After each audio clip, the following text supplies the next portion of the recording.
പെട്ടെന്നൊരു ചെമ്മീൻ ബിരിയാണി ഉണ്ടാക്കി വയ്ക്കാമല്ലോ. അപ്പോൾ അതിനുവേണ്ടി ആദ്യം ഉള്ളി ഒന്ന് പൊരിച്ച് മാറ്റി വെക്കാം.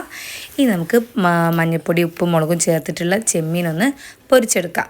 ഇനി അതേ ഓയിലിലേക്ക് തന്നെ കുറച്ച് പെരിഞ്ചീരകം ഇട്ട് കൊടുക്കുക. പിന്നെ വെല്ലുള്ളി കുറച്ച് ഉപ്പും ചേർത്തിട്ട് ഒന്ന് മിക്സ് ചെയ്യുക. അതിനുശേഷം ഇഞ്ചി വെളുത്തുള്ളി പച്ചമുളക് ചതച്ചതും ചേർത്ത് നന്നായിട്ടൊന്ന് വാട്ടിയെടുക്കുക. ഇനി ഇതിൻ്റെ അകത്തേക്ക് തക്കാളി ഇട്ട് കൊടുക്കുക. അത് നന്നായിട്ട് വാട്ടിയെടുക്കുക. അതിനുശേഷം മഞ്ഞൾപ്പൊടി മുളക് പൊടി കുരുമുളക് പൊടി അതുപോലെ തന്നെ ബിരിയാണി മസാലയും ചേർത്തിട്ട് നന്നായിട്ട് മിക്സ് ചെയ്ത് കൊടുക്കുക. ഇനി ഇതിൻ്റെ അകത്തേക്ക് തൈര് ഒഴിച്ച് കൊടുക്കാം. പിന്നെ പൊരിച്ച് വെച്ചിട്ടുള്ള ചെമ്മീൻ ചേർത്ത് മിക്സ് ചെയ്യാം. ഇനി കുറച്ച് മല്ലിയില ഇട്ട് കൊടുക്കുക. കുറച്ച് ചുടുവെള്ളം ഒഴിച്ച് കൊടുക്കുക. ഇതിന് ശേഷം നമ്മൾ നേരത്തെ പൊരിച്ച് വെച്ചിട്ടുള്ള ഉള്ളിയിൽ നിന്ന് ഒരു പകുതി ഇട്ട് കൊടുക്കാം നമുക്ക്. അപ്പോൾ മസാല ഇവിടെ റെഡി. ഇനി ചോറ് ഉണ്ടാക്കാൻ വേണ്ടിയിട്ട് നമ്മൾ അരി തിളപ്പിച്ചൂട്ടാട്ടോ ചെയ്തത്, അധികം വെള്ളം വെച്ചിട്ട്. അപ്പോൾ അത് നമുക്ക് ദം ചെയ്തെടുക്കുക. അതിന് ആദ്യം മസാല ഇട്ട് കൊടുക്കുക, ചോറിട്ട് കൊടുക്കുക. ഇടയിൽ മല്ലിയിലയും അതുപോലെ തന്നെ പൊരിച്ച ഉള്ളിയും നെയ്യും ഓയിലും ഒക്കെ ചേർത്തിട്ട്